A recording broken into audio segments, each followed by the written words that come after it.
बहुत ही बढ़िया, great. Welcome everyone, good morning, जय हिंद। ये सबने समराइजेशन देखो कितनी बड़ी बड़ी। Sneha very good, Tanvi very good, ये कौन है? Krishna very good, Janvi very good, Anchal, Prasad, बहुत ही बढ़िया। सो जो समराइज कर रहे हैं, प्रिया, जूली वेरी गुड। तुम सबको मेरी तरफ से अच्छा बच्चा अवार्ड मिला है और ये तुम्हारे होम डिलीवर होगा। बहुत ही बढ़िया, होम डिलीवर होगा, घर आना नहीं पड़ेगा तुमको, होम डिलीवर होगा, घर पे आएगा। अच्छा ओके, कोरियर कंपनी है मेरी, उससे आएगी। ओके, और जिसने नोटबुक में किया उसके पास भी आएगा। ऑलराइट, बहुत ही बढ़िया। सो पहले तो मैं स्वागत करना चाहूंगा उन सब स्टूडेंट्स का जो आज क्लास पहली बार अटेंड कर रहे हैं। Those who are coming for the first time in our class, heartiest welcome. And there are certain rules and regulations for our classes, so please be very very clear. Please watch the previous class videos at least 3 times each. Okay, ये बहुत जरूरी है और ये बहुत ही vital part of this entire preparation is कि आप प्रीवियस वीडियोस को बार-बार देखिए और जितने बार, कम से कम 3 बार देखने के बाद उन सब के अपने लैंग्वेज में नोट्स बनाइए। Make notes in your language, ये बहुत जरूरी है। अगर तुमने ये नहीं किया, तुम इस एग्जाम में एटलीस्ट मेरे सब्जेक्ट में कुछ नहीं कर पाओगे। Read NCERT books and Laxmikanth, read the Hindu or the Indian Express every day. There will be regular doubt sessions to address your queries. तो इंतजार की घड़ियां आते हुए जैसे जैसे कोर्स खत्म होगा, maintain decorum and discipline in the class. Any disturbing, foul, personal और political comments will not be tolerated. You may be spelling mistake कर देते हो यार. You shall be blocked. Okay. For this action. All right. Being late तुम्हारी problem हो जाएगी, तुम्हें पता ही नहीं चलेगा because I have a particular method of teaching जिसमें एक स्टोरी की तरह से पढ़ाया जाता है। अगर तुमने बीच में मिस कर दिया तो पता नहीं चलेगा तुमको कि हीरो कौन है, हीरोइन कौन है। Medium of teaching is bilingual, यानी कि हिंदी एवं अंग्रेजी दोनों में पढ़ाया जाएगा। तो please don't insist on any particular language for teaching. Join Telegram channel and an Academy app for updated information on the course. बहुत ही आनंददायक स्थिति है और ये बहुत ही जरूरी है। तुम लोग मेरे को टेलीग्राम चैनल पर ज्वाइन करना चाहते हो? हाँ सर, हम बिल्कुल करेंगे। ये है टेलीग्राम चैनल का लिंक, tinyurl.com/siddharthquality।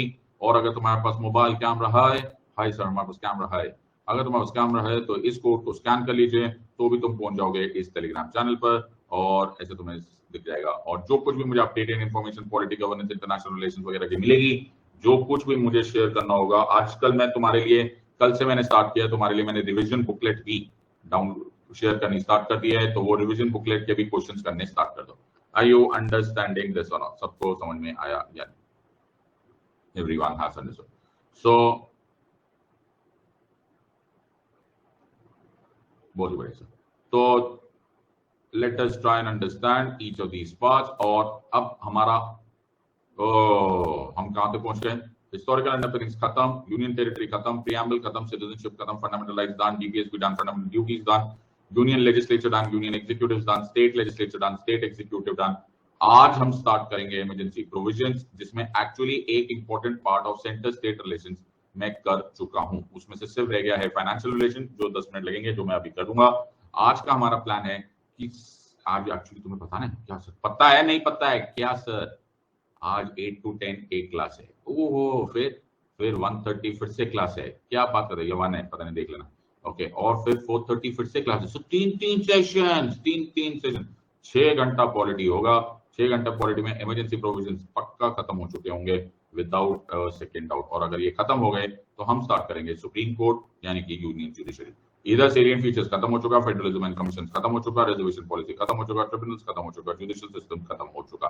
इनफैक्ट बहुत सारे जो मिसलेनियस टॉपिक्स हैं वो हम लोग यहाँ से ऑलरेडी करना स्टार्ट कर गए हैं। तो this is about to get over. Are you understanding this और नॉट? तो जो लोग लेट ज्वाइन कर रहे हैं, घबराना मत। मेरा पढ़ाया हुआ तरीका कुछ इस तरह से होता है कि तुम इनको प्रीवियस रिकॉर्डेड वीडियोस को भी देखोगे तो you will be very easily be in a position to understand the subject. और अभी हमारे पास बहुत टाइम है, 24 जुलाई तक हमारा ये वाला कोर्स ही चल रहा है, तो उसी में बहुत सारे डाउट सेशंस भी होंगे, तो तुम पूछ भी सकते हो। एंड वैसे भी मत घबराना, because this is the way I have made a promise to all my aspirants. तुम कभी भी ज्वाइन करोगे, ओके, अभी ये वाला कोर्स खत्म हो जाएगा पॉलिटी का, बट डज नॉट मीन, या गवर्नेंस का, लेकिन ये डज नॉट मीन कि कुछ ही टाइम में we will have another brand new course of polity. तुम सब लोगों को कम से कम एक बार, इफ यू टेक 1 year और above subscription of Unacademy, एक बार या ज्यादा से ज्यादा, कभी कभी इससे भी ज्यादा, तुमको लाइव क्लास अटेंड करने का मौका जरूर मिलेगा. So don't worry on this part. I will continue to bring new and updated courses. घबराने का नहीं. Are you understanding this? सबको समझ में आ रहा है या नहीं? कल हमने स्टार्ट कर किया था लेजिस्लेटिव रिलेशन. नहीं सर, लेजिस्लेटिव रिलेशन स्टार्ट नहीं हुआ था, खत्म हो गया था.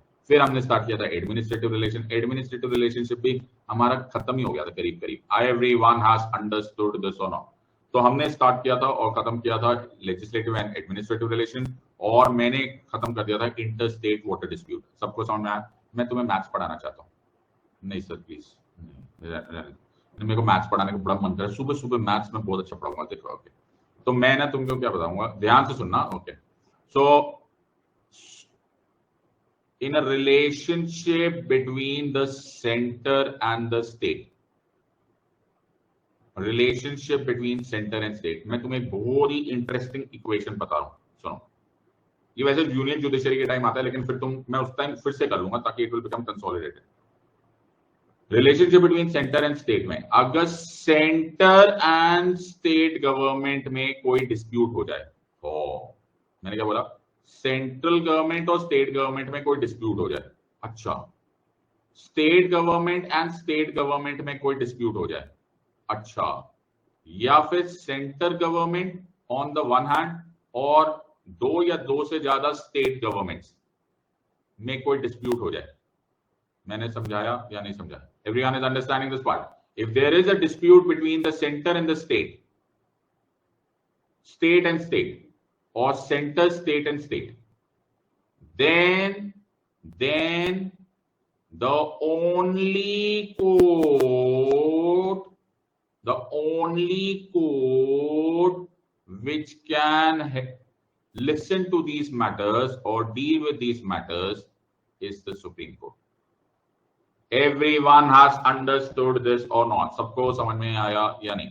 In case of a center state dispute, in case of a state-state dispute, in case of a center-state-state dispute, the only court जहां पर तुम जाओगे, भाग के जाओगे to get some kind of solution is the Supreme Court. Are you understanding this part? Sir इसको क्या बोलते हैं? इसको बोलते हैं ओरिजिनल jurisdiction. क्या बोलते हैं सर इसको? इसको बोलते हैं ओरिजिनल jurisdiction. सर ये क्वेश्चन आया हुआ है एग्जाम में, मुझे मालूम है.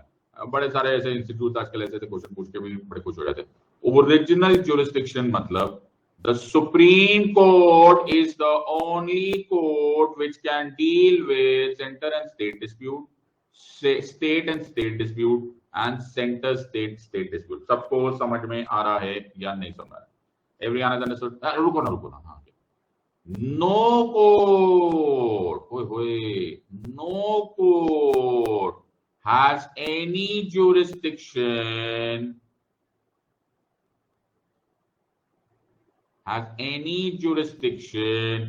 to deal with an interstate water dispute.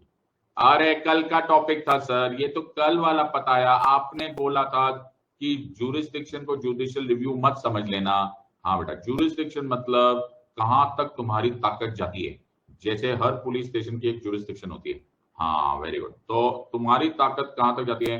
तुम्हारी ताकत जाती है यहाँ पर. सुनो, द ओनली कोड, लैंग्वेज पकड़ो, लैंग्वेज का खेल है, सारा खेल लैंग्वेज का है. तो मैं अच्छी से राइटिंग में लिख रहा हूँ, सब लोग ध्यान से देखो बेटा. ये सब टेक्निकल वर्ड्स है. ये पहली बात तो तुम लोग को आता नहीं है, दूसरी बात तुम्हें कोई पढ़ाता नहीं है, तीसरी बात यूपीएससी सिविल सर्विस में आता जरूर है, तो फिर तुम पक्का फेल भी होते हो. तो सारा के सारा A is equal to B, B is equal to C, C is equal to D. Are you understanding this part? तुम्हें आता है नहीं. तुम्हारे, मेरे को मालूम है कि तुम्हारे स्कूल में सिविक्स में से 100 में से 100 आते थे. ओके, तो तुम्हारा हाल क्या है ये तो तुम्हें ही मालूम है. हाँ सर, ऐसे बोलना नहीं होता सर, हर एक को थोड़ा ना बोलना होता. हमारे मार्क्स आते थे ऐसे.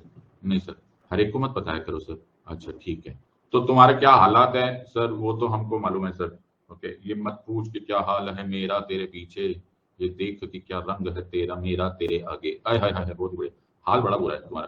तो supreme court is the only court, सब लोग लिखो, supreme court is the only court having jurisdiction in case of a center state dispute, state dispute, center state dispute. Sir समझ में आ गया? Everyone has understood this or not? सबको समझ में आ रहा है या नहीं समझ में आ रहा? एकदम समझ में आ गया सब. सर सुप्रीम कोर्ट और क्या है? लैंग्वेज देखो, लैंग्वेज देखो.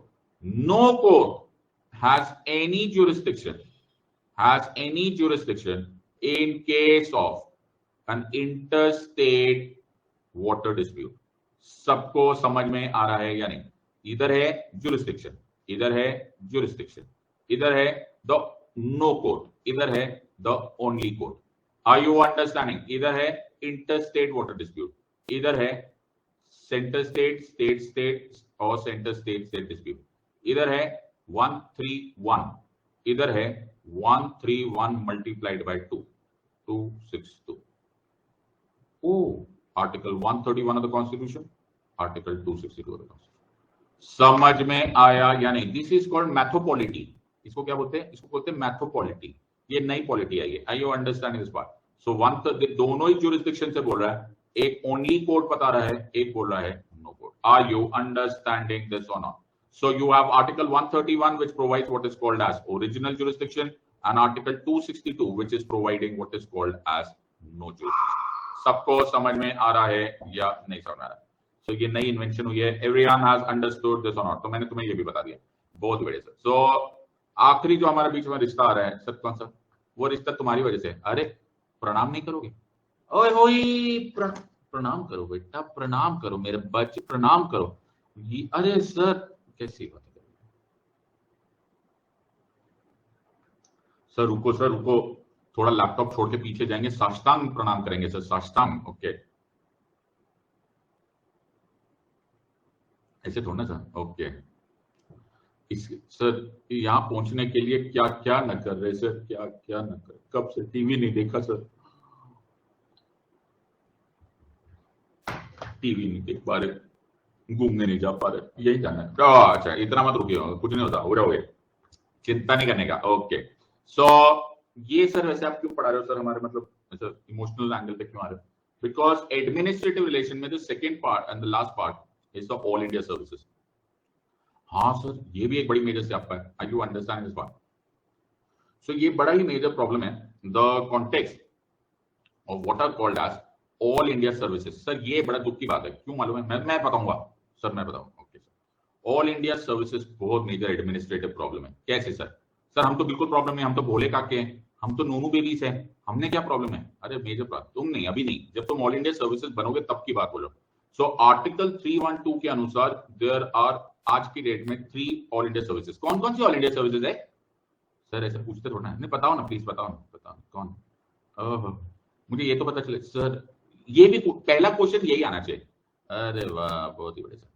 सर ये सर इंटरनेट में प्रॉब्लम आ रही है सर, इंटरनेट में प्रॉब्लम आ रही है, वरना मेरे को मालूम था. अच्छा वेरी गुड. तो ये है Indian administrative services, Indian police services, Indian forest services. Are you understanding this?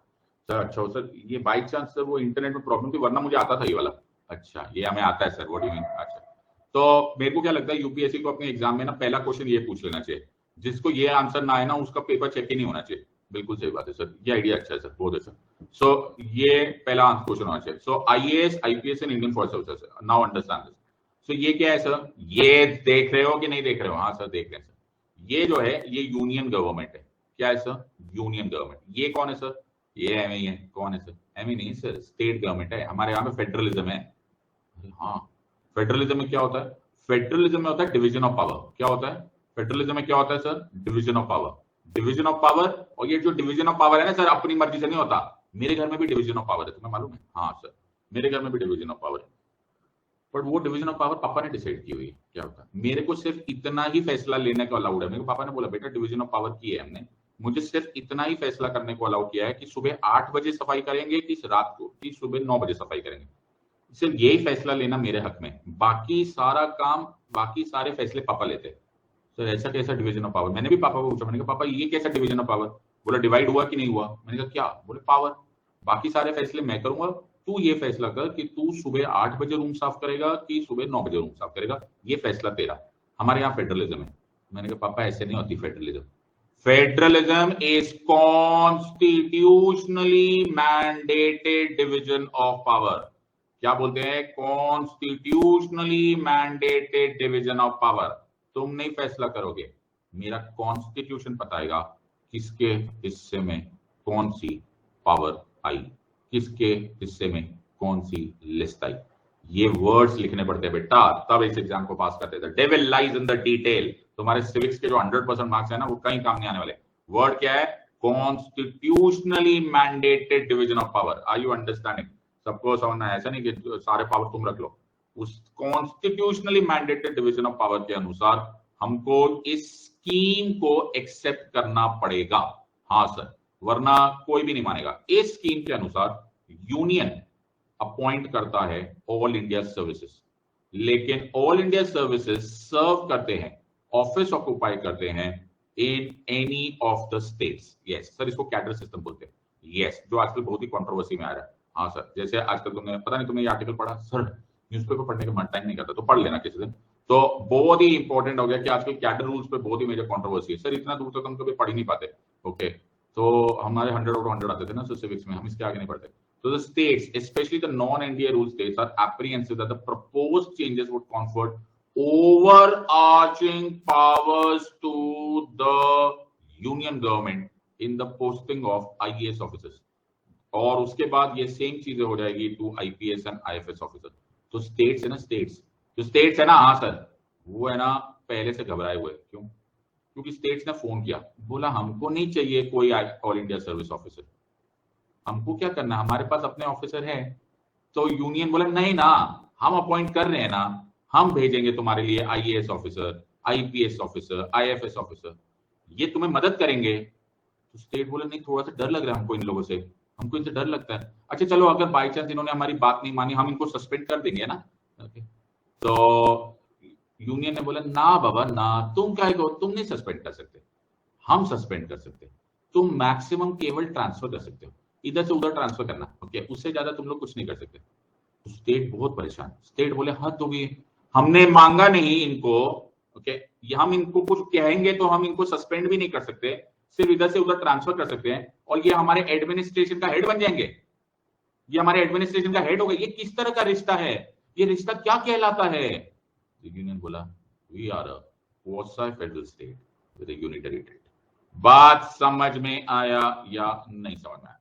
So sir ये भी एक मेजर स्टेप है, और इसमें भी रिफॉर्म सरकारिया कमीशन और पुंछी कमीशन ने सजेस्ट किया है, जिसको हम बाद में पढ़ेंगे। एवरीवन हैज अंडरस्टूड दिस और not? So the context here is article 312 के हिसाब से it provides for creation of additional all India services also, which is common to both union and states. States जो है, okay, वो suspend लिख दिया, ये ट्रांसफर होता है, okay, transfer the officials of all, but the power of appointment and taking disciplinary action will vest only with the president of India. बहुत ही major problem है कि जैसे गवर्नर को अपॉइंट करके यूनियन डोमिनेट करने लगता है, यस सर, वैसे ही ऑल इंडिया सर्विसेज से भी एक तरह से यूनियन डोमिनेट करने लग जाता है। आर यू अंडरस्टैंडिंग दिस और not? So all India services और गवर्नर दोनों को बहुत ही जरूरत है रिफॉर्म करने की, ताकि the spirit of federalism maintain रहे। आर यू अंडरस्टैंडिंग दिस और नॉट? सबको समझ में आया या नहीं? Everyone has understood this or not? सबको समझ में आ रहा है या नहीं? सो ये एक बार पढ़ लेना, अगर तुम्हें सर टाइम नहीं मिलता सर हमें आर्टिकल पढ़ने का, अच्छा रहने तो फिर मत पढ़ो, ओके। तो तुम्हें थोड़ा बहुत समझ में आ जाएगा कि what is central deputation reserve, okay. ये तुम्हें क्वेश्चन आ सकता है, हो सकता है तुम्हें इंटरव्यू में कुछ, और एटलीस्ट तुम्हें अपने बारे में तो मालूम होना ही चाहिए। So what is central deputation, क्या होता है, what is the situation of willingness of officers, ये छोटा सा एक आर्टिकल है, अगर तुम पढ़ पाओगे तो अच्छा ही रहेगा। Are you understanding this part? So एक बार देख लोगे तो तुम्हें पता, तुम्हारी नौकरी है भाई, तुम ही बनने वाले हो यार, हम थोड़ा ना बनने वाले, तुम्हें मालूम होना चाहिए तुम्हारी नौकरी का क्या होने वाला है। एवरीवन हैज अंडरस्टूड दिस और नॉट? सबको समझ में आ रहा है या नहीं सब? Bringing us to the last topic of center-state relations, which is the financial relation between the center and the state. और मैं इसमें सब कुछ नहीं पढ़ाऊंगा। Financial relation between centre and state article 268 और 293 के बीच में, लेकिन हमको सिर्फ दो ही आर्टिकल्स करने हैं, 275 एंड 282, बाकी हमको नहीं करना है। और जो तुम्हें थोड़ा बहुत इकोनॉमिक्स में समझ में आ जाएगा वो ठीक है, but that is more than enough. Everyone has understood this और नॉट? पल्ले पड़ा या नहीं? अब मेरी बात बिल्कुल एक ही बार ध्यान से सुन लो, और अगर तुम्हें ये बात समझ में आ गई तो तुम्हारी लग जाएगी lottery, okay. Now please understand this, please समझो।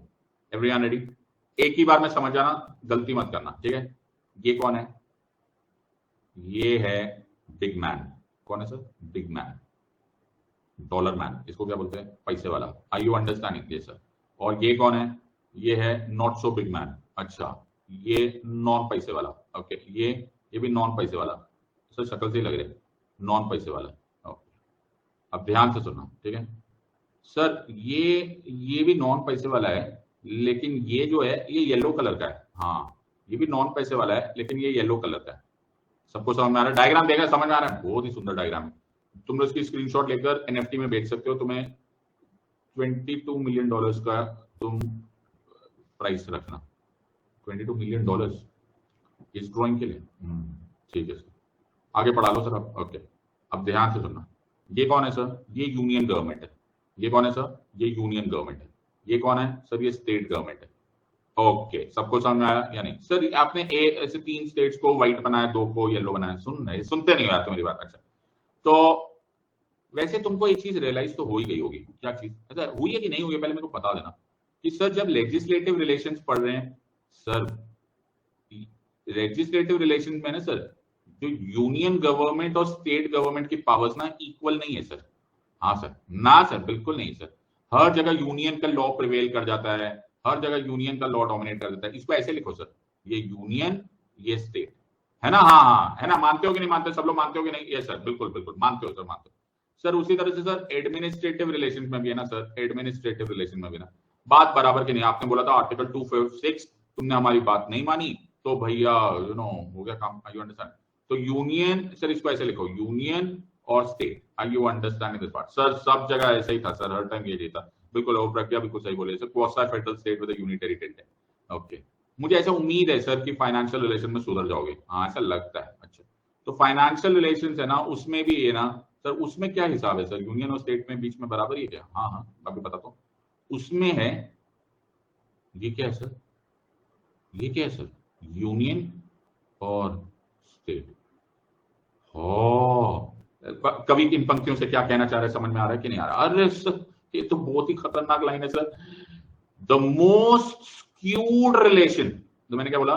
द मोस्ट स्क्यूड मतलब absolutely uneven relationship between the union and the state is the financial relation. सबको समझ में आ रहा है या नहीं समझ? वेरी गुड, सोनी ने सही बोला, it is most skewed in the favour of the union. Sir ये सर इमोशनल कर दे सर, ऐसे ना सर, स्टेट्स ने देख लिया बुरा लग जाएगा उनको। हाँ, आप उत्तराखंड में बैठे हुए, स्टेट गवर्नमेंट को पता चला कि आपने ऐसे बनाया, तो उनको बुरा लग जाएगा। मैं जा रहा दिल्ली कल। ओके, मैं तो यूनियन नाराज हो जाता है, मैं स्टेट में आ जाता हूँ, स्टेट नाराज हो जाता है, मैं यूनियन भाग जाता हूँ। आई यू अंडरस्टैंडिंग दिस पार्ट? अपने को क्या गाड़ी उठाने के भाग जाने का? ओके, समझ में आ रहा है या नहीं?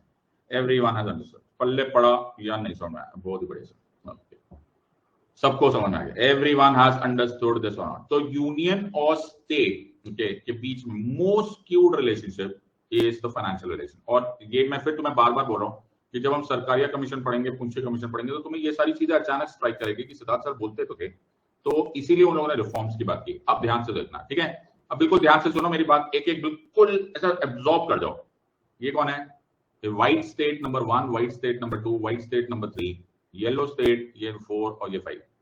तो जो व्हाइट स्टेट है, ओके, ये और यूनियन में फर्क है। क्यों? क्योंकि यूनियन की गवर्नमेंट कुछ और है। ओ, येलो गवर्नमेंट बैठी है और यहाँ पे येलो पॉलिटिकल पार्टी का राज चल रहा है, यहाँ भी येलो पॉलिटिकल पार्टी का राज चल रहा है। ये कौन है? तुम लोग व्हाइट लोग। अच्छा, तुम लोग कौन? तुम भी व्हाइट लोग। ओके, तुम भी व्हाइट लोग। अब सारी कहानी समझ में आ गई या नहीं समझ में? पहला stage, step number 1। Step number 1, ये सब लोगों को पैसे की जरूरत है। किसकी?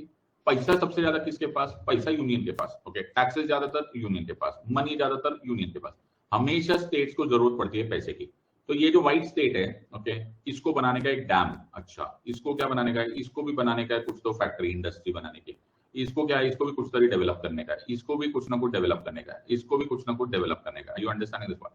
तो ये सब लोग है ना यूनियन के पास आए। हेलो हेलो यूनियन, कैसे हो आप? ठीक हो आप? बोले हाँ। कैसे हो आप? बोले ठीक हो। तो पैसा चाहिए था थोड़ा सा। क्या पैसा चाहिए? क्या थोड़ा सा पैसा मांगता अपने को ना? पैसा नहीं अपने पास, पैसा चाहिए। You understand? तो बोलेंगे money for a specified purpose चाहिए।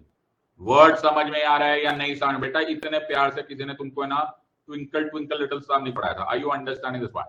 फॉर अ स्पेसिफाइड पर्पस चाहिए। Are you understanding this one? Money for a specified purpose चाहिए, इसको बोलते हैं स्टैट्यूटरी ग्रांट्स। क्या बोलते सर? Statutory grants. क्या बोलते सर? Statutory grant. सर समझ में आ गया हमको, राइटिंग देखिए, राइटिंग देखो, ओए सुंदर राइटिंग सर। इसको बोलते हैं statutory grants. What are they called as statutory. So these grants are given by the parliament. Number 1, ये मनी आएगा from the consolidated fund of India. उन स्टेट्स को जिसको असिस्टेंस चाहिए फॉर अ स्पेसिफाइड अमाउंट या स्पेसिफाइड पर्पस, तो different states को different grant की जरूरत होती है और इसलिए डिफरेंट ग्रांट दिया जाता है। समझ में आ रहा है या नहीं समझ में आ रहा है? Everyone has understood this part. ये क्या है सर? इन लोग के अंदर है आर्टिकल 275 का statutory grant. Are you understanding this part? किसने दिया? अरे बाबा किसने दिया? पार्लियामेंट ने दिया। कहां से दिया? कंसोलिडेटेड फंड ऑफ इंडिया से दिया। क्यों दिया? कोई स्पेसिफाइड काम था सर। ओके, किसी का स्पेसिफाइड काम कुछ और है। अब मेरे स्टेट ने डैम बनाना है, तुम्हारे स्टेट ने इंडस्ट्री बनानी है, पैसा तो अलग अलग लगेगा ना, तो डिफरेंट ग्रांट्स है। Are you understanding this part? सबको समझ में आया या नहीं? जब किसी स्टेट में शेड्यूल्ड ट्राइब्स की एक पॉपुलेशन होती है, सब्सटेंशियल पॉपुलेशन होती है, तो शेड्यूल्ड ट्राइब्स के वेलफेयर के लिए, उनकी एडमिनिस्ट्रेशन को इंप्रूव करने के लिए भी जो ग्रांट दिया जाता है उसको भी स्टैट्यूटरी ग्रांट बोलते हैं। Are you understanding this? तो बहुत ही सिंपल है सर। क्या हो गया सर? एस से एस याद रखना। क्या याद रखना? एस से एस याद रखना। एस से याद रखना एस, एस से याद रखना एस। ये क्या है सर? स्टैट्यूटरी ग्रांट याद रखना स्पेसिफाइड और स्पेसिफिक अमाउंट, और एस से याद रखना ये शेड्यूल्ड ट्राइब पॉपुलेशन के वेलफेयर के लिए होता है। आर यू अंडरस्टैंडिंग दिस और नॉट? सबको समझ में आया या नहीं? और ये 275, ये कैसे?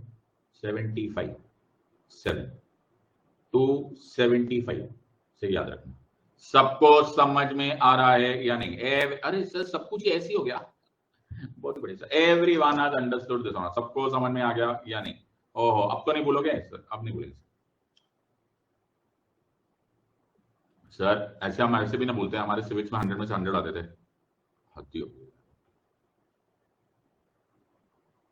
बहुत ही बढ़िया सर। सिविक्स भी तो एस से ही आता है ना। देखो सिविक्स, यही तो हाल है तुम्हारा सर। सिविक्स ऐसे नहीं था सर, ऐसा नहीं था सर, ऐसा। अच्छा सिविक्स था सर? अच्छा सिविक्स था, अच्छा मेरे को लगा एस से सिविक्स था सर। ये आप थोड़ा मजाक उड़ा रहे हो सर। हमारे 100 में से 100 आते थे सर। ज्यादा हो गया सर। अच्छा okay, all right, everyone has understood? Yes or no? Please remember, both important. It is given by the parliament out of the consolidated fund of India to such states which are in need of assistance. Different states को different specified amount दिया जाता है। Specific grants, देखो word क्या है? Specific, specific, specific, specific. Scheduled areas. Are you understand? मैं तुम्हें तुम मेरे साथ चलोगे सर? हाँ सर, जहां बोलोगे चलेंगे। चलोगे कि नहीं? हाँ, तो 275 देख लेना। Grants from the union to certain states, some such as parliaments may by law provide shall be charged on the consolidated fund of India each as grants in aid of the revenue of such states as the parliament may from time to time in and different sums may be different existence provided that they shall be as फलां फलां फलां फलां फलां फलां। Sir आपने पढ़ा है वही ठीक है, पढ़ लो ना, आर्टिकल पढ़ लो। सर हम तो सर कल से सोच लिया था सिद्धार्थ सर सब कुछ आर्टिकल्स में से पढ़ाते, मैं भी रटना स्टार्ट कर देता हूँ। पढ़ लो बेटा। नहीं सर रहने देते, छोड़ो। नहीं पढ़ो ना। नहीं सर रहने देते, छोड़ो सर, आगे पढ़ते। Okay sir, okay. सबको समझ में आया या नहीं समझ में? Alright sir. अब मेरे साथ चलोगे? घूमने चलोगे? हाँ सर घूमने चलोगे? हाँ चलोगे मेरे साथ? हाँ सर, हाँ सर। मैं इतनी महंगाई पेट्रोल की चल रही है तो भी मैं तुम्हें अपनी गाड़ी में फ्री में घुमा रहा हूँ, बताओ। ओके चलो, तो मैं तुम्हें लेकर जा रहा हूँ एक इलेक्शन कैंपेन में। अच्छा ये कैसे? प्राइम मिनिस्टर नरेंद्र मोदी साहब गए बिहार, और बिहार में इलेक्शन कैंपेन चल रहा था और उन्होंने स्पीच दी। उन्होंने बोला I am here to honour my promise. How much do you want? कितना चाहिए तुमको? 50,000 करोड़, 60,000 करोड़, 70,000 करोड़, 75,000 करोड़, 80,000 करोड़? अरे छोड़ो, मैं तुमको 1,25,000 करोड़ देकर जाता हूं। ये क्या है सर? सर किसी ने मांगा नहीं है, किसी ने मांगा नहीं, कोई स्पेसिफाइड अमाउंट नहीं था, पता नहीं डैम चाहिए कि क्या चाहिए। ये तो मर्जी होगी ना यूनियन की। हाँ बेटा, मैं चाहे ये करूं, मैं चाहे वो करूं, मेरी मर्जी। इसलिए इसको बोलते हैं discretionary grants. Are you understanding this और नॉट? बेटा तुम्हारी उम्र निकल गई, तुम्हें पता ना चला डिस्क्रिशनरी ग्रांट क्या होता है। मैंने तुम्हें एक ही न्यूज आइटम से बता दिया। Discretionary grants are given by discretion. ये लाइन बहुत अच्छी बोली सर आपने, discretionary grant are given by discretion. Discretion मतलब मर्जी, मेरी मर्जी। Okay, the centre provides certain grants to the states. ये पहले होती थी on the recommendation of planning commission, अब तो ये रानी, इसको भूल जाओ। Which are at the discretion of the union government. हाँ सर, ये कंप्लीटली प्राइम मिनिस्टर साहब की मर्जी होती है। और ये जो मर्जी होती है, इसकी वजह से किसी स्टेट को वो कुछ अमाउंट दे सकते हैं, किसी स्टेट को वो कुछ अमाउंट दे सकते हैं, किसी स्टेट को वो कुछ अमाउंट दे सकते हैं, किसी स्टेट को वो कुछ अमाउंट दे सकते हैं, किसी स्टेट को वो कुछ अमाउंट दे सकते हैं। अच्छा, समझ में आया या नहीं समझ? ओ एवरीवन हैज अंडरस्टूड दिस? सबको समझ में आ रहा है या नहीं?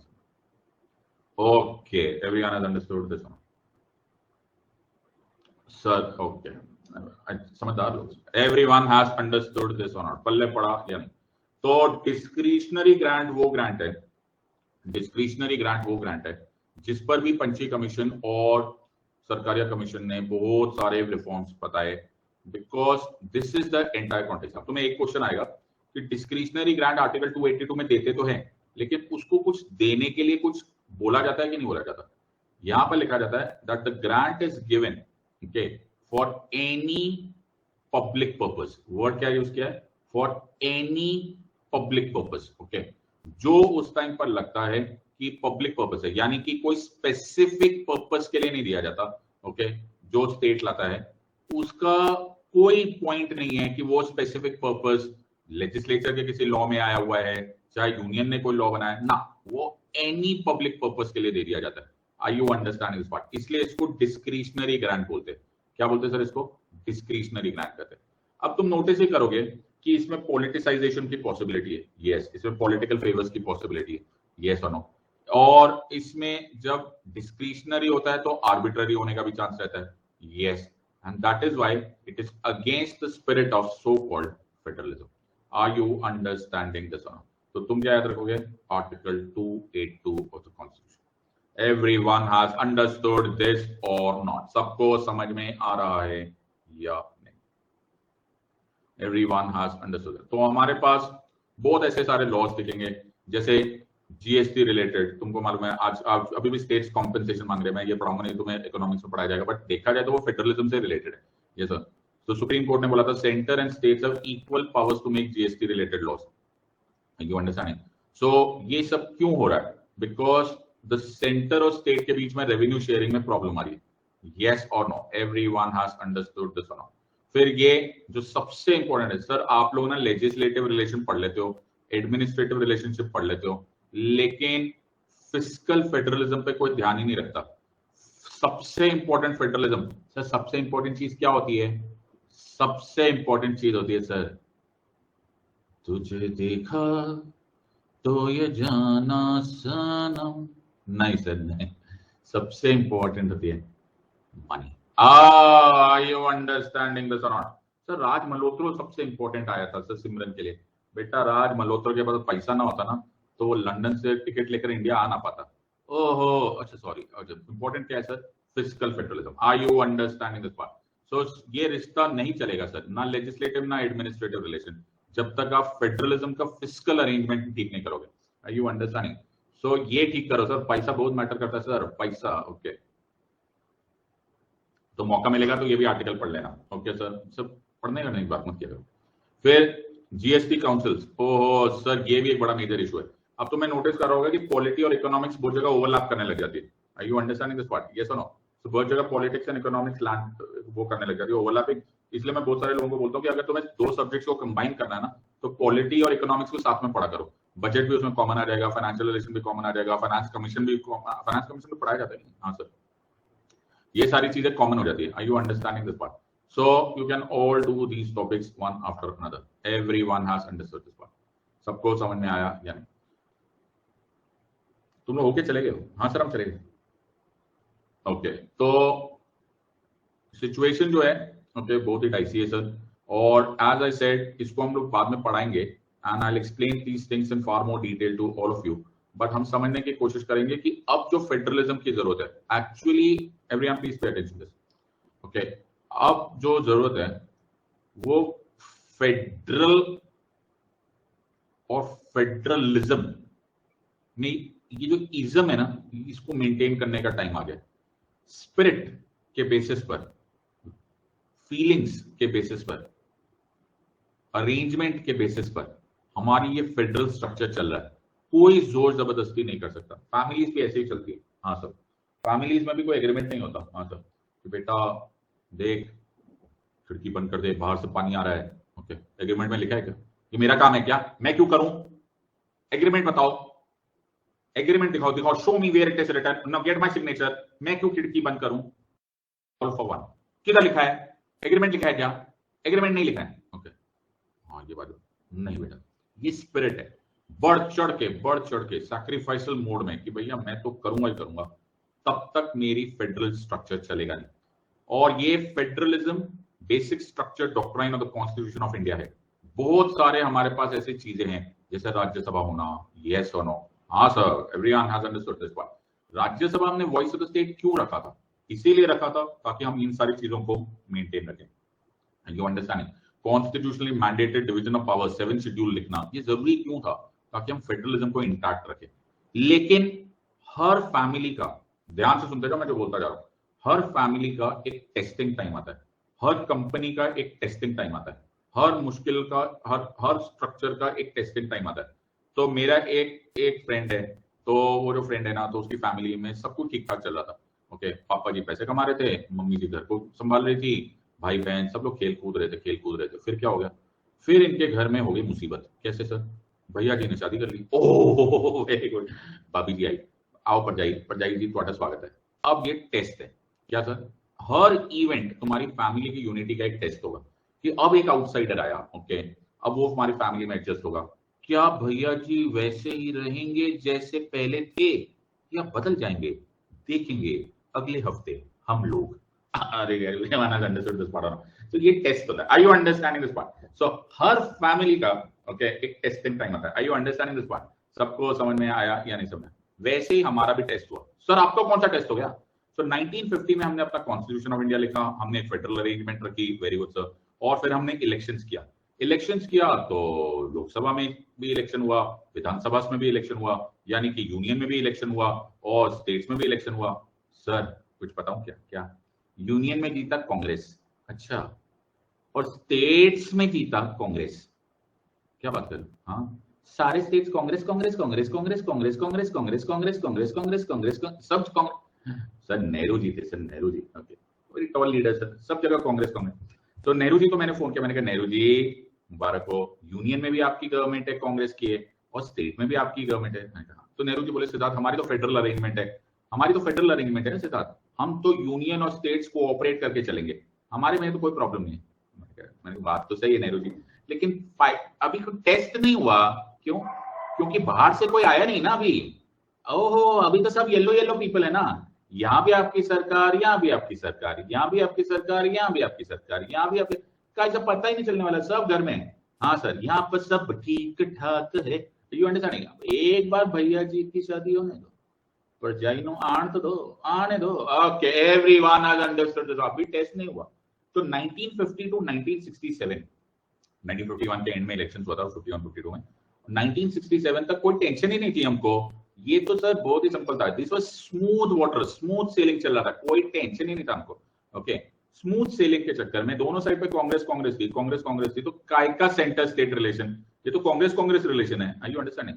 तो अगर मैं तुम्हें 1960s में पढ़ा रहा होता तो मैं तुम्हें सेंटर स्टेट रिलेशन थोड़ा पढ़ा रहा होता, मैं तुम्हें पढ़ा रहा होता कांग्रेस रिलेशन। ओके, सबको समझ में आ रहा है कि नहीं? सर हमारा तो चैप्टर बच जाता। 1967 में एक कमाल हो गया। क्या हो गया सर? 1967 में जो स्वागत नहीं करोगे? ओह माय गॉड, स्वागत करो। 1967 ने दुनिया बदल दी। क्या बात कर रहे सर? 1967 के जनरल इलेक्शंस में पहली बार कांग्रेस कुछ स्टेट्स में हारी। क्या बात कर रहे हो? The picture change radically after the Indian electorate had voted in the fourth general election. Of the 16 states, only 8 returned Congress to power with absolute majority. 8 states ऐसे हुए जहां absolute majority से कांग्रेस जीती, Remaining 8, Kerala and Orissa chose leftist or communist dominated government and rightist coalition respectively. Madras, a Congress stronghold and the home state of Congress president Kumaraswamy Kamaraj, voted to power DMK. तो DMK 1967 elections में ही पहली बार dominate हो गया, पूरी दुनिया change हो गई sir. क्या बात कर रहे हो, ओहो क्या हो गया सर, क्या हो गया सर?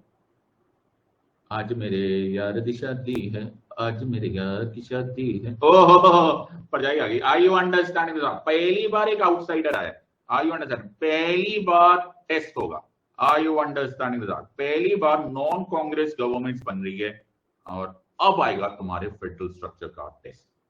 यहां से शुरू हुआ जो first time the need was failed कि फेडरलिज्म अपने आप से नहीं चलेगा, फेडरलिज्म जोर जबरदस्ती से नहीं चलेगा, फेडरलिज्म चलेगा विद कोऑपरेशन।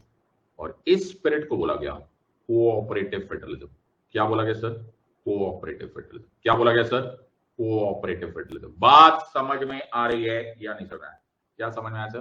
कोऑपरेटिव फेडरलिज्म कि मैं तुम्हें जबरदस्ती, I can not arm twist you into becoming a so called federal structure. ये मिल मिलाकर ही काम चलेगा, अदरवाइज इट वोंट फंक्शन। और अगर कोऑपरेटिव फेडरलिज्म चलेगा तो भारत हमको जहां से प्यारा है, सबसे प्यारा देश हमारा है। अगर सबकी स्पिरिट ऐसी रहेगी तो कोऑपरेटिव फेडरलिज्म, भारत हमको जान से प्यारा। अगर सब लोग उस तरह से फंक्शन करेंगे तो ठीक है, और अगर वैसे ना फंक्शन करेंगे तो मैं तो कुछ बोल ही नहीं रहा। Everyone has understood this or not? सबको समझ में आ रहा है या नहीं? A picture is worth 1,000 words. Are you understanding this or not? सबको समझ में आ रहा है या नहीं? अगर कोऑपरेटिव फेडरलिज्म को फॉलो नहीं करेंगे then there will be very major difficulties in tackling what are called as union state disputes. समझ में आया? सब्जेक्ट कैसे पढ़ते हैं? Are you understanding? ये जाता कैसे है, सब्जेक्ट अब्सॉर्ब कैसे होता है? Are you understanding? Do you noticing how do you connect this part? सबको समझ में आ रहा है या नहीं? वो फिर आ गया, देखो उसने कितना मेहनत करके एक इंग्लिश की लाइन लिखी, विच आर्टिकल मैंडेट्स दिस। नादान परिंदे, ये आर्टिकल्स में नहीं लिखा है। अच्छा, ये फीलिंग है, ये स्पिरिट है, बोल बोल के थक गया मैं। नहीं सर, मैंने इतनी मुश्किल से लाइन लिखी सर, कम से कम उस लाइन की वैल्यू दे देते सर। अरे बाबा नहीं है, आर्टिकल में नहीं लिखा है सर, मैंने इतनी अच्छी लाइन लिखी, विच आर्टिकल मैंडेट्स दिस। बताओ सर, हाथ धो गए। मैं जब ये पढ़ा रहा था विच कि भैया ये एक स्पिरिट है, ये फीलिंग है, तब तुम्हें समझ में नहीं आ रहा। तब सर आधा घंटा मैं लगा दिया पढ़ाने में। सर वो आधे घंटे में मेरे को ये लिखने में लग गया ना, विच आर्टिकल मैंडेट्स दिस। इसको लिखना भी तो पड़ता है। अच्छा, ओहो, अच्छा आधा घंटा लग गया इतनी अच्छी लाइन लिखने में। सबको समझ में आ रहा है या नहीं समझ में आ रहा है? Everyone has understood this. पढ़ाई पे ध्यान दो सर। शोबाजी कौन करेगा? पढ़ाई पे ध्यान देंगे तो कमेंट कौन लिखेगा? इंस्टाग्राम पे स्क्रीनशॉट कैसे आएगा आप उनका? अच्छा, ओके। सो 1967 के बाद जब पहली बार चैलेंज हुआ ना my friends, now please pay attention. So 1967 को वाटरशेड ईयर बोला जाता है। वैसे कमाल है, मेरे को किसी न्यूमरोलॉजिस्ट से मिलना है। कौन सा न्यूमरोलॉजिस्ट? तुम्हें कोई जान पहचान है किसी न्यूमरोलॉजिस्ट से? हाँ, उससे पूछना कि 1967 में ऐसा क्या हुआ था कि इंडिया इतना बदल गया। कोऑपरेटिव फेडरलिज्म भी यहीं से स्टार्ट हुआ, गोलकनाथ जजमेंट भी यहीं पर ही आया, मैडम इंदिरा गांधी भी एक्चुअली देश की प्रधानमंत्री बन गई। बहुत ही इंपॉर्टेंट ईयर था सर। एवरीवन हैज अंडरस्टूड, और भी चेक करना सर, पता करना है एवरीवन। ओके, हाँ सर, कुछ तरी वो होगा सर, न्यूमरोलॉजी। ओके, सबको समझ में आया? हाँ सर, कुछ मेजर था 1967 में। मैं तो न्यूमरोलॉजी में विश्वास रख ही रहा हूँ। ओके, सबको समझ में आया? सो वाटरशेड ईयर हुआ और ये टेस्ट अचानक बड़ी जल्दी चेंज होने लग गया। ज्यादा टाइम ये कोऑपरेटिव फेडरलिज्म, तो ये टेस्ट में हम अचानक झटके खाने शुरू हो गए। क्या बात करो सर, क्या झटके खा गए? तो 1973 में पंजाब में एक आनंदपुर साहिब रेजोल्यूशन निकाला गया। ओके, तो मैं इसको ज्यादा नहीं पढ़ा रहा हूँ क्योंकि अननेसेसरी कंट्रोवर्शियल है, बाकी मैंने विकिपीडिया से निकाल दिया। आनंदपुर साहिब रेजोल्यूशन पहली बार एक स्टेटमेंट निकाली गई by the Shiromani Akali Dal political party, जिन्होंने बहुत सारी डिमांड्स रखी, asking for more autonomy for the state of Punjab. Sir अभी तो 6 ही साल हुए सर। हाँ बेटा, टेस्ट में थोड़े बहुत झटके खाने शुरू हो गए। सर तूफान आया है, सर तूफान आया। आई यू अंडरस्टैंडिंग सर? सबको समझ में आया? बाबूराव टोपी संभालो, हवा तेज चलती है। I you understanding? तो 6 इयर्स में हेडविंड्स आने स्टार्ट हो गए। and we started having problems in the Anandpur Sahib resolution. तो मैं थोड़ा बहुत मालूम ही होगा, इसके बाद एक बड़ा मेजर पॉलिटिकल क्राइसिस हुआ एंड इसी तरह से सीन धीरे धीरे धीरे खराब होने लगा from various quarters. By this time, India or the union or the systems, they woke up to this concept कि हमें कुछ ना कुछ रिफॉर्म्स करने पड़ेंगे. जैसे आनंदपुर साहिब रेजोल्यूशन हुआ, फिर थोड़ा बहुत तमिलनाडु में स्टार्ट हो गया, बिहार बंगाल में स्टार्ट हो गया and so on so forth. You don't need to go much into details of all this one. लेकिन द एंटायर सिचुएशन है कि अब रिफॉर्म्स की जरूरत महसूस होने लगी कि वो जो पुराना जमाना था ना वैसे नहीं चलेगा, हमको कुछ ना कुछ करना पड़ेगा एंड उसके लिए हमने वेरियस कमीशंस बनाए. The first of this very famous commission was Sarkaria commission.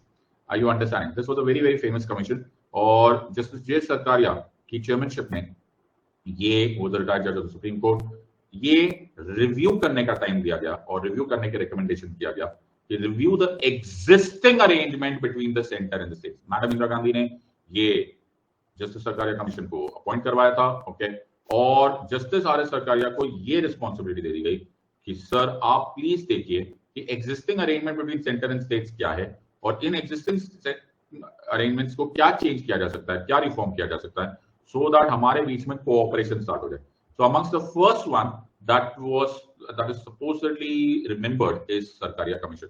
ऐसे और भी थे. तो सरकारिया कमीशन के बारे में थोड़े बहुत जो तुम्हें गवर्नेंस टाइप में क्वेश्चंस भी आ सकते हैं, तो तुम्हें कुछ वर्ड्स भी मालूम होने चाहिए, कुछ फैक्ट्स भी मालूम होने चाहिए. पॉलिटी में आमतौर पे फैक्ट्स पूछ लेते हैं, गवर्नेंस में एक्चुअली पैराग्राफ्स पूछ लेंगे. तो तुम्हें दोनों ही आने चाहिए डिपेंडिंग ऑन कि भैया क्या क्वेश्चन आ रहे हैं, मुझे क्या पता.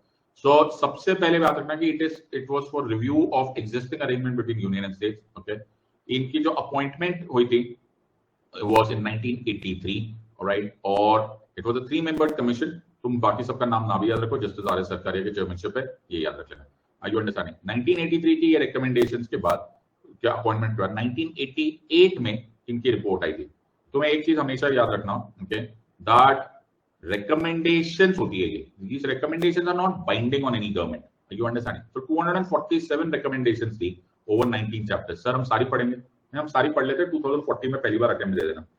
सर कुछ भी बोल रहे सर. ओके सर, हाँ तो alright, everyone has understood this और नॉट. तो रिसर्च टॉपिक मत बनाओ, ओके, सब्जेक्ट को समझने की कोशिश करो. तो इस लाइन को पढ़ो, ये इनका statement of object and reason है और तुम्हारा सारा काम इसी से हो जाएगा. Commission will examine and review the working of the existing arrangement between union and states in regards to powers, functions and responsibilities in all spheres and recommend such changes as may appropriate.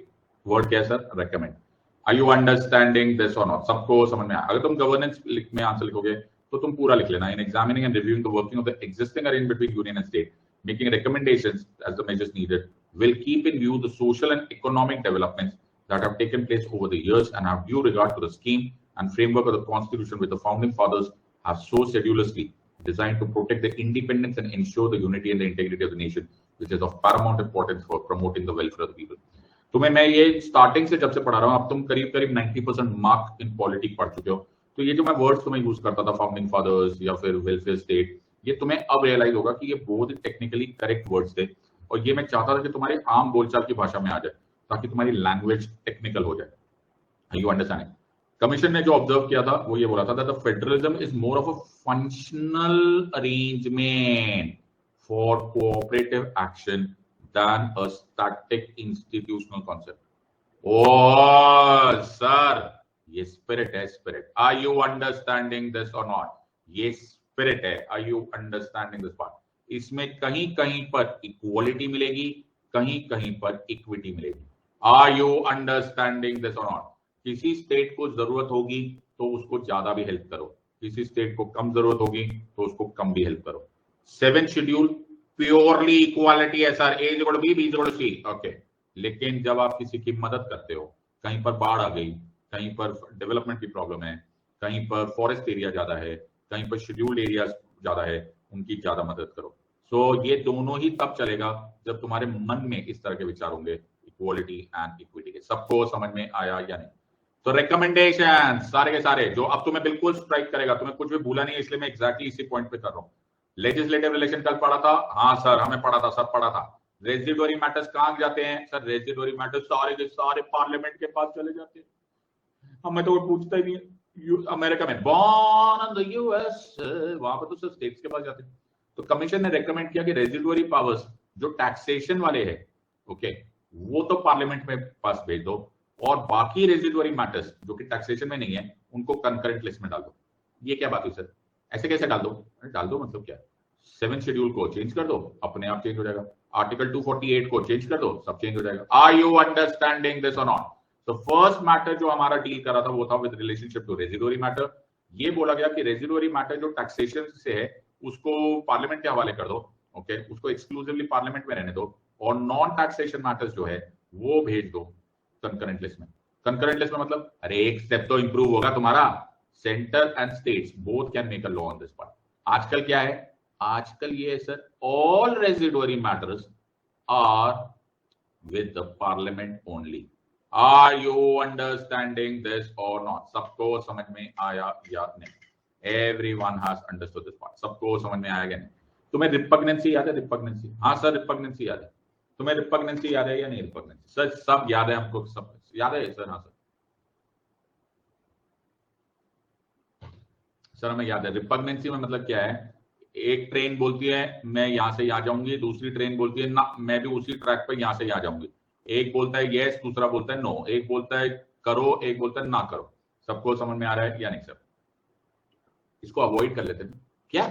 इसको avoid कर लेते हैं मतलब क्यों ना centre और state एक दूसरे से रिपग्नेंट लॉ से लड़ने से अच्छा, ओके, रिपग्नेंट लॉ से लड़ने से अच्छा, ओके, एक नेशनल पॉलिसी बना लेते। लॉ तो पूरे कंट्री में यूनिफॉर्म ही होना चाहिए ना। One of the most important integral parts of any nation is कि हमारे पास यूनिफॉर्म लॉज होने चाहिए। हाँ सर एकदम होने चाहिए। तो क्यों ना हम एक इंटर गवर्नमेंटल काउंसिल बना लेते हैं जहां पर लड़ाई करने से पहले एक दूसरे के साथ पॉलिसी डिस्कस कर लेते हैं ताकि रिपग्नेंट लॉज ही ना बने। वाह सर कितना अच्छी बात है, आंखों में चमक आ गई। कोऑपरेशन की जरूरत है ना बेटा, कोऑपरेट करो तो कर सकते हैं। आर यू अंडरस्टैंडिंग दिस और नॉट? सबको समझ में आया? So what was proposed, let us have an intergovernmental council to ensure that there should be national policy with respect to proposed legislations. Are you understanding? ताकि हम states को consult करें। Everyone has understood this or not? सबको समझ में आ रहा है या नहीं?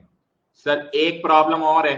अब क्या प्रॉब्लम है सर? एक ना आपको याद आ रहा होगा हमारी कुछ चीजें आपके पास पेंडिंग है। कौन सी चीजें सर? राजस्थान ने रिक्वेस्ट किया हुआ है लेजिस्लेटिव काउंसिल बनना है, विधान परिषद बनाना है। याद आ रहा है तुम्हें? सर मध्य प्रदेश ने भी रिक्वेस्ट किया हुआ है, याद आ रहा है? सर ओडिशा ने भी रिक्वेस्ट किया हुआ है।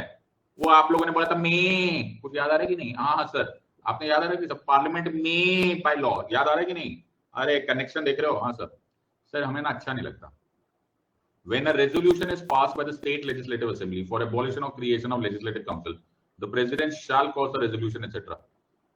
So इसको थोड़ा सा अमेंड करो, ओके, ताकि आर्टिकल 169 में इसको अमेंडमेंट करो ताकि you can expedite this and put it within a reasonable time period. Are you understanding this और नॉट? सर इससे ना अच्छा लगेगा, ऐसा लगता नहीं है सर। हमने एडमिनिस्ट्रेटिव रिलेशन भी पढ़ा, अब सबको याद आ रहा है कि नहीं? 256 याद आया? Yes sir. 256 if you violate you can lead to 356, 356 can lead to 365। ये देखो उड़ी बाबो बेटा तुम्हारे तो नसीब अच्छे हैं, मैं तुमको एग्जैक्टली सरकारिया कमीशन से पढ़ा रहा हूं। Are you understanding this part? 256 can lead to 365, 365 can lead to 356। Are you understanding this part? So जब भी ऐसी कोई बात होती है ना सर हमें अच्छा नहीं लगता, आप हमेशा डराते रहते हो सर हमको। क्यों? आप बोलो 256 नहीं मानोगे तो 356 हो जाएगा। In this connection, the Commission recommended utmost caution should be exercised and all possibilities explored for settling points of conflict by all other available means before the issue of directions to a state under 365. तो मेरे पापा मेरे को हर थोड़ी थोड़ी बात में ना धमकी दे देते हैं, okay? देख बेटा मेरी बात मान ली तो घर से बाहर निकलेगा। यार ऐसे थोड़ा ना बोलते ना, वैसे होता है। तो मैंने पापा का बोला, मैंने कहा पापा पहले घर से बाहर निकलने से पहले you must explore all possibilities, okay, and you must take all utmost caution। नहीं तो मेरे को अच्छा नहीं लगता, कोऑपरेटिव फैमिली नहीं लगती। तो बोले अच्छा मैं utmost caution लूंगा, ओके, कि तेरे को रात को घर से ना निकालूं, दिन में निकालूं ताकि तेरे को कहीं ना कहीं रहने की जगह मिल जाए। तो पापा I don't think that is what utmost caution means. Are you understanding this or not? सबको समझ में आ रहा है या नहीं समझ में आ रहा है? Everyone has understood this or not? सबको समझ में आ रहा है या नहीं समझ में आ रहा है? मुझे लगता है पापा को सरकारी कमीशन की रिकमेंडेशन दिखानी जरूरी है। हाँ सर बहुत जरूरी है। अटमोस्ट कॉशन का कतई मतलब ये नहीं होता। अटमोस्ट कॉशन का मतलब होता है let us discuss and settle the points of conflict between each other. Are you understanding this और not? Everyone has understood this और नॉट? और आए किसका सबसे इंपॉर्टेंट नहीं सहा जा रहा सर, ओ माय गॉड, और सर सबसे खतरनाक problem, the role of the governor. Are you understanding this और नॉट? सर ये प्रॉब्लम सॉल्व कर दो, बहुत मेजर हेडेक है। अब मैं चाहता हूं तुम मेमोराइज करो, मेमोराइजेशन कर ले तो तुम लोग। कैसी बातें कर रहे हो सर, बचपन से और करते हुए क्या है? सिविक्स में फुल मार्क्स आते थे सर, समझ में कुछ नहीं आया था, सच बोले सर, ईमान से एक वर्ड नहीं समझा, लेकिन 100 में से 100 आते थे। अच्छा, ये वाला एक पैराग्राफ रख लो, role of the governor according to the Sarkaria commission. ये क्वेश्चन इतने बार आ चुका है ना, मेरी तबीयत खराब हुई। तो सरकारिया कमीशन ने क्या प्रपोज किया था with respect to who should be appointed as the governor, who should be appointed as the governor. अच्छा, who should be appointed as the governor? Number 1, he should be an eminent person in some walk of life. B, कोशिश करो कि वो person उसी same state का ना हो, वरना सारे स्टेट की फीलिंग हो जाएगी, नेशनल फीलिंग नहीं होगी, और उसमें सेपरेटिज्म की टेंडेंसी रहती है। आर यू अंडरस्टैंडिंग दिस बात? गवर्नर एक ऐसा ऑफिस होता है जो कि डिटैच रहना चाहिए। कैसा होना चाहिए सर? डिटैच्ड, मतलब उसमें ना पॉलिटिकल फीलिंग्स नहीं होनी चाहिए, उसको ये फीलिंग होनी चाहिए that he should be a formal head of the state. तो ना सिर्फ वो ऑफिस रहना चाहिए, वो फिगर भी ऐसा होना चाहिए कि उसका ज्यादा कुछ पॉलिटिकल एम्बिशंस ना हो। So he should be a detached figure and not too intimately related to local politics, and कोशिश करो एक नॉन पॉलिटिकल आदमी को ही बना दो गवर्नर। सबको याद रहेगा या ये नहीं याद रहेगा? A B C and D याद रहेगा या नहीं याद रहेगा? सर ये क्वेश्चन आते हैं, आर यू अंडरस्टैंडिंग? तुम्हें क्वेश्चन कभी कभी आएगा एबीसीडी में से चूज करो, कभी कभी आएगा एबीसीडी लिखा होगा, तुम्हें चूज करोगे ये किसने रेकमेंड किया था, तो बोलना ये सरकारिया कमीशन ने रेकमेंड किया था। सर रटने में हम बहुत वस्ताद है सर, ओके, रट हम बिल्कुल देंगे बिंदास। ये भी सोचा गया था दैट कोशिश करो कि कॉम्बिनेशन ऑफ पार्टीज में चूज करो, मतलब ऐसे मत चूज करो कि सारे के सारे रूलिंग यूनियन पार्टी से लेकर आ जाओ, ऐसे मत लाओ। कोशिश करो माइनॉरिटी ग्रुप्स में से गवर्नर्स को लाओ। इन शॉर्ट एक सही मायनों में फॉर्मल ऑफिस बनाने का रिकमेंडेशन है। Are you understanding this? सबको समझ में आ रहा है या नहीं? Everyone has understood this part? सबको समझ में आ गया? ये सर बहुत बढ़िया। तो ये डायरेक्ट क्वेश्चन आता है। और क्या सर? फिर यही बात बोला गया कि जब गवर्नर को अपॉइंट करे तो कम से कम स्टेट के चीफ मिनिस्टर को पूछ तो लो यार। हाँ, यू अंडरस्टैंडिंग दिस पार्ट? सबको समझ में आया? कम से कम स्टेट की गवर्नमेंट जो कि इलेक्टेड एग्जीक्यूटिव है उससे एक बार पूछ तो लो। अच्छा, एक बार चेयरमैन ऑफ द राज्यसभा जो कि वॉइस ऑफ द स्टेट है उससे पूछ तो लो। पूछने में क्या जा रहा है? ओके। ऑल्सो एक बार the presiding officer of the popularly elected out of Lok Sabha से कंसल्ट तो कर लो। आइडिया क्या है कोऑपरेटिव फेडरलिज्म में मेरे बच्चा? Cooperative federalism is nothing else but debate and discussions. Yes और नो? और ट्रूली डेमोक्रेटिक प्रोसेस अगर होगा ऑटोमेटिकली फेडरलिज्म चलता रहेगा। सबको समझ में आ रहा है या नहीं समझ में आ रहा? एकदम समझ में आ गया सर। सो ये डिबेट एंड डिस्कशन का जो है स्ट्रक्चर है यही कोऑपरेटिव है। अगर आप कंसल्ट करते हो स्टेट्स को, they will happily be a part of this family. You understanding? और अगर आप कंसल्ट नहीं करते तो मैंने तुम्हें पहले ही बताया अरेंजमेंट कुछ ऐसा है। क्या है सर? ये है यू, ये है S. Are you understand? So जो बड़े हैं उनको बड़प्पन दिखाना पड़ेगा। क्या मैंने बोला? जो बड़े हैं उनको बड़प्पन दिखाना पड़ेगा, तब फेडरलिज्म चलेगा। एवरीवन हैज अंडरस्टूड दिस और नॉट? सबको समझ में आ रहा है या नहीं? सर आपने काफी शायराना तरीके से बोला, जो बड़े हैं उनको बड़प्पन दिखाना पड़ेगा। ओके, इन लाइनों को दर्ज किया जाएगा। Everyone has understood. एक प्रॉब्लम और है क्या कि सर आपका ग्रे एरिया है पूरा का पूरा, किसी को पता ही नहीं चलता कि गवर्नर साहब को कभी भी रिमूव कर देते। मैं क्या करूं? मेरी गलती थोड़ा है। क्यों? प्लेजर ऑफ द प्रेसिडेंट लिखा हुआ है, मैं जब मर्जी रिमूव कर सकता हूं। हाँ सर, बट ये pleasure of the president, doctrine of pleasure को सिर्फ कंपेलिंग रीजंस के टाइम पे यूज किया करो। अच्छा, हर टाइम मत यूज किया करो। Are you understanding this part? और एक और बात है सर, गवर्नर साहब एक डिटैच फिगर होना चाहिए। उनको मालूम होना चाहिए, या एटलीस्ट ऐसा पर्सन होना चाहिए जो एक बार formal head of the state है ना, उसके बाद वो एक्टिव पार्टी पॉलिटिक्स में ना आए। हाँ, ये भी एक करो ताकि उसको मन में ये रहे गवर्नर साहब को कि अब जो भी करना है बस मैंने देश की सेवा कर दी, स्टेट की सेवा कर दी, अब मुझे इसमें कोई इंटरेस्ट नहीं है, वरना सर हर टाइम वो यूनियन की फेवर करते रहेंगे। आर यू अंडरस्टैंडिंग दिस और नॉट? सबको समझ में आ रहा है या नहीं आ रहा है? एकदम समझ आ रहा है।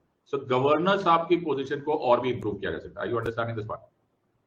सो द कॉन्टेक्स्ट हियर इज, अब सबसे मेजर हेडेक है जो कि एक्चुअली आर्टिकल 356 में आएगा, लेकिन we will also understand that governor साहब को बोला जाएगा दैट इट शुड और he should take much caution, बहुत केयर लेना चाहिए before he advises president's rule. अच्छा, are you understanding this part? Word यहां पर ये है दैट उनको ये बहुत ध्यान से याद रखना चाहिए that the chief minister and the council of ministers actually democracy को रिप्रेजेंट कर रहे हैं।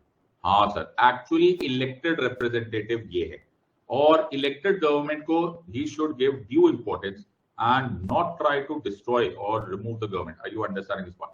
सबको समझ में आ रहा है या नहीं?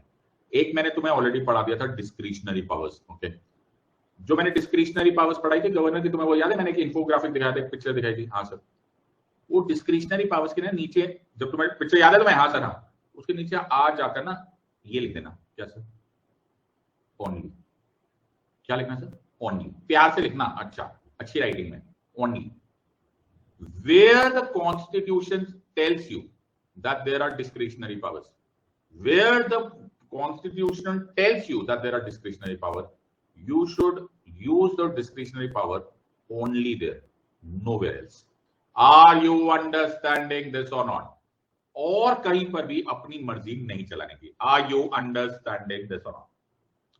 सर, यही प्रॉब्लम होती है इमरजेंसी प्रोविजंस में। यस, इमरजेंसी प्रोविजंस में ज्यादातर गवर्नर साहब की डिस्क्रिशनरी पावर होती है, क्योंकि वो फैसला करते हैं कि कहां पर प्रेसिडेंट रूल लगे और कहां ना लगे। जो मैंने तुम्हें ऑलरेडी बताया, सरकारिया कमीशन ने बोला आर्टिकल 356 यानी कि प्रेसिडेंट रूल को बहुत कम, ये जब हम इमरजेंसी में पढ़ेंगे ना तब ज्यादा समझ आएगा, बट तब तुम कनेक्ट कर लेना। It should be use very sparingly as a last resort in extreme cases, जब सारे दरवाजे बंद हो जाए।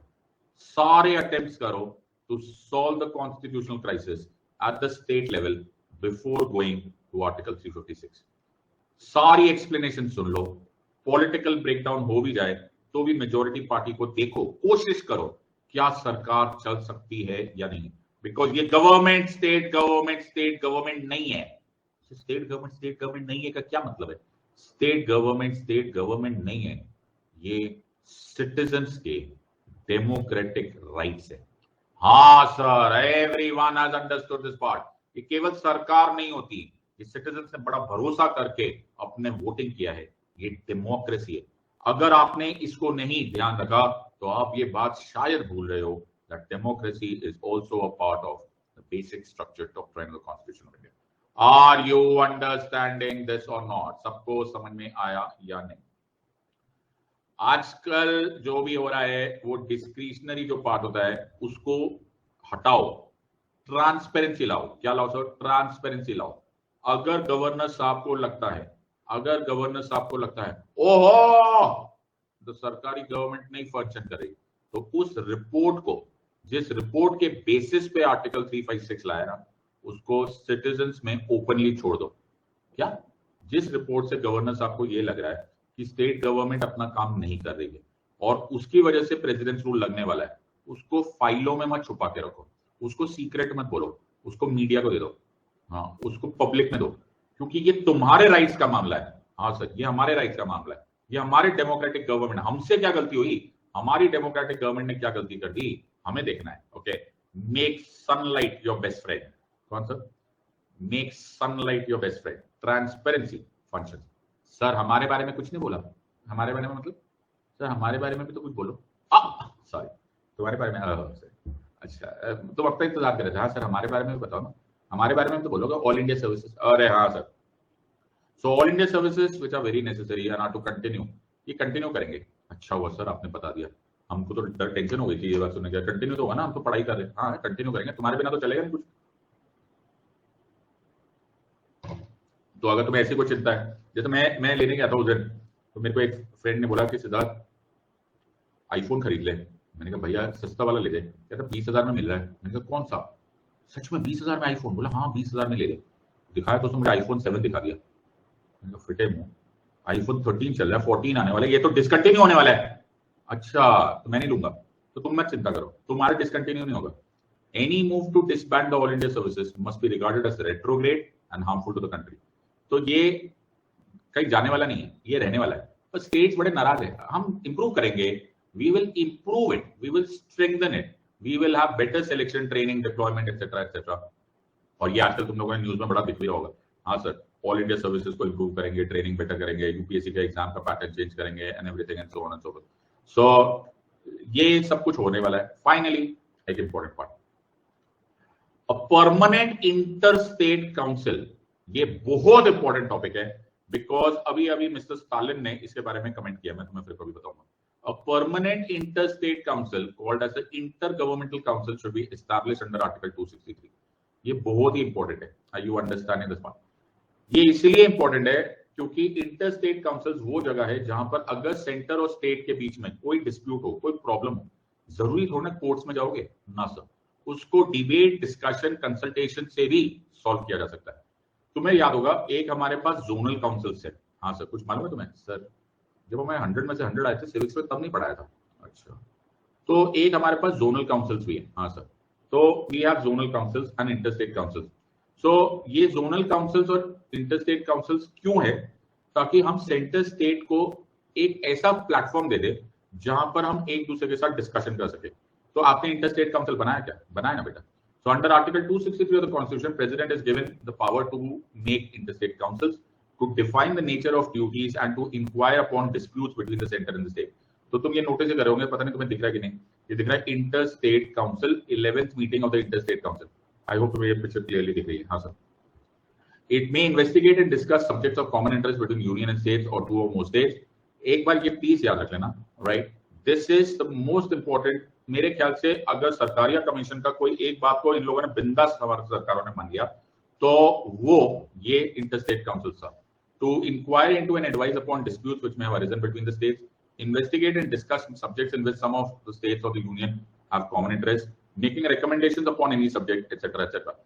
इनको मेमोराइज तुमको जरूर करना पड़ेगा, लेकिन अंडरलाइन फीलिंग तो तुमको समझ में आई गई होगी। हाँ सर, हमेशा debate, discussion, consultation, equality and equity से काम करो। आर यू अंडरस्टैंडिंग दिस और नॉट? सबको समझ में आ रहा है या नहीं समझ में आ रहा है? Everyone has understood. So interstate councils में be established by the president by order, अगर उनको ऐसा लगे that public interest would serve by establishing the council. 1990 में president issue the interstate council order. As per the membership of such council में होंगे prime minister, chief minister of all the states and the union territories having legislative assemblies, administrator of union territories having legislative assembly and members of cabinet of the union council of ministers जिनको nominate करते हैं prime minister. कृपा करके ये रख लो। Okay sir, sir रखने की हमें कोई टेंशन नहीं है, रख तो हम बचपन से लेते हैं, हमें स्कूल में पढ़ाया, हमने पूरी बुक ही पढ़ ली सर सिविक्स की, 100 में से 100 आ गए, पल्ले कुछ नहीं पढ़ा था हमको। सबको समझ में आ गया या नहीं समझ? सर सरकारिया कमीशन ने कितनी अच्छी अच्छी बातें करी है, अब कोई प्रॉब्लम नहीं होगी, ऐसा लगा इसलिए क्योंकि सरकारिया कमीशन की जो रिकमेंडेशंस थी, जो सरकारिया कमीशन की रिकमेंडेशंस थी, वो रिकमेंडेशंस थी, तो आपकी बातें नहीं समझ आती। सरकारिया कमीशन की जो रिकमेंडेशंस थी वो रिकमेंडेशंस थी। हाँ, वो रिकमेंडेशंस थी। रिकमेंडेशंस ना रिकमेंडेशंस होती है। सर कहना क्या चाह रहे हो? ये कभी बाइंडिंग नहीं होती। आर यू अंडरस्टैंडिंग दिस और नॉट? तो ऑल्दो सरकारिया कमीशन की रिकमेंडेशन बहुत ही फार रीचिंग कॉन्सिक्वेंसेस हुई, लेकिन प्रॉब्लम ये थी, और इनफैक्ट तुम्हें बताना बड़ा इंटरेस्टिंग है कि सुप्रीम कोर्ट की प्लेथोरा ऑफ जजमेंट्स में सरकारिया कमीशन, जो भी सभी सेंटर स्टेट डिस्प्यूट हो रहा होता है या स्टेट से डिस्प्यूट हो रहा होता है, आपको सुप्रीम कोर्ट की बहुत सारी जजमेंट्स में रेफरेंस मिल जाएगा कि सरकारिया कमीशन ये बोलता था, सरकारिया कमीशन ये बोलता था, ये बोलता था, ये बोलता था। इनफैक्ट हमारे प्राइम मिनिस्टर एच.डी. देवेगौड़ा साहब जब थे, जो एच.डी. देवेगौड़ा साहब ने पार्लियामेंट में इसको रिजोल्यूशन निकाला था कि हम सरकारिया कमीशन की सारी के सारी रिकमेंडेशंस को एज अ होल इंप्लीमेंट कर देंगे। फिर क्या हुआ? नहीं हुआ क्या? वो साल दूसरा था, ये साल दूसरा है। क्यों? 1983 की सरकारिया कमीशन की रिपोर्ट आई 1988 में, मैडम इंदिरा गांधी ने इनको अपॉइंट किया था, तब मैडम इंदिरा गांधी रही नहीं। एच.डी. देवेगौड़ा साहब ने बोला कि हम तो इंप्लीमेंट करेंगे, फिर एच.डी. देवेगौड़ा साहब की सरकार नहीं रही। सर ये क्या बात है? ऐसे ही होता है बेटा, हर टाइम तो सेम मौसम रहता नहीं। Oh, are you understanding this part? सबको समझ में आ रहा है? Are you now able to understand polity and politics together? Are you understanding? अब तुम्हें समझ में आ रहा है कि नहीं? हाँ sir. Are you really able to understand and make 1 + 1 = 2? पल्ले पढ़ रहा है कि पढ़ते कैसे है, समझ में कैसे आ रहा है, कैसे ये राज व्यवस्था समझी जाती है. ओके, कहने को तो सर बहुत कुछ कहा जाता है, लेकिन कब? नंबर 1, इसका कोई बाइंडिंग इफेक्ट है ही नहीं. Okay, so you can not implement through the court of law. दूसरी बात है, डेमोक्रेसी में, पार्लियामेंट्री स्ट्रक्चर में ऑब्वियसली एक सरकार की दूसरी सरकार के रिकमेंडेशन को कितना एक्सेप्ट करेंगे नहीं करेंगे, it is always a guess work. सरकारी कमीशन के साथ एक प्रॉब्लम और भी थी. क्या थी सर? आई होप तुम लोग लिख रहे हो ये सब बातें. नहीं सर, हम तो आपकी बातों में ऐसे मतमस्त हो गए सर, हम तो मंत्रमुग्ध हो गए सर, हम सपनों की दुनिया में. आई होप तुम सब ये लिख रहे हो आंसर. नहीं सर, हम तो ऐसे ही सर, हमने तो सर मम्मी को बोल दिया, मम्मी सिद्धार्थ सर आज सरकारी कमीशन के बारे में पढ़ा रहे हैं, तो एक एस्प्रेसो कॉफी दे दो, मौसम भी बहुत अच्छा है, एंजॉय करेंगे.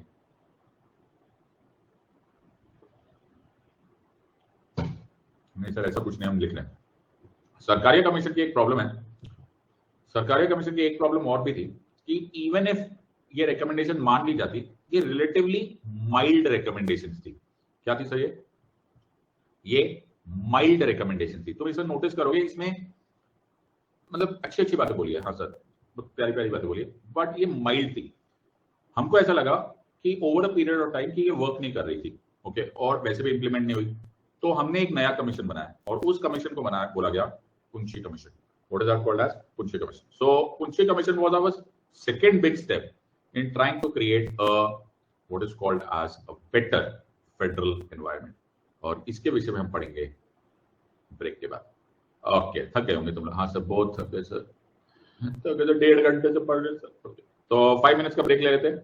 ओके, 5 मिनट्स का ब्रेक ले लेते हैं. और मैंने लिख दिया है. हाँ सर, देखो मैंने 5 मिनट्स का ब्रेक लिखा है और मैंने साइन भी कर दिया. अच्छा, आपने साइन भी कर दिया? हाँ, नहीं होगा ना तो मैं नहीं पढ़ लिया. हाँ सर, नहीं दिखूंगा ना थोड़ी देर तो लोग चिल्लाएंगे, सिद्धार्थ सर गायब हो गए, हे भगवान.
बहुत Nakul, Deepika, dream life, very good sir. ओ ये किससे समराइज कर दिया इतना अच्छा. मधुसूदन, वेरी गुड, बहुत ही बढ़िया. सो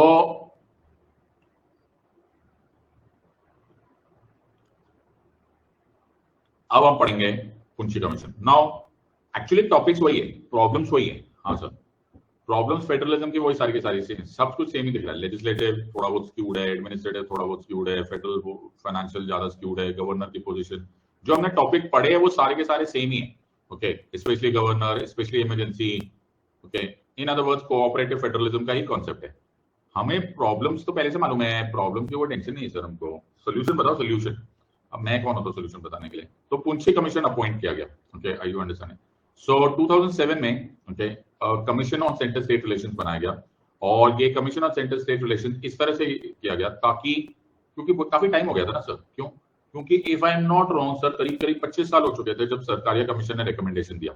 बहुत सारी चीजें चेंज हो गई थी, बहुत सारी गवर्नमेंट चली गई थी, कोएलिशन टाइप ऑफ गवर्नमेंट का टाइम चल रहा था, and so on and so fourth, and हमको कहीं ना कहीं चेंजेस करना था। दूसरी चीजें जो 80s में नहीं थी और अभी आने लग गई थी, वो things like terrorism, I hope you are noticing this part, things like insurgency, जो कि 80s में इतना ज्यादा रैम्पेंट नहीं था, लेकिन अब was a very important part of our policy.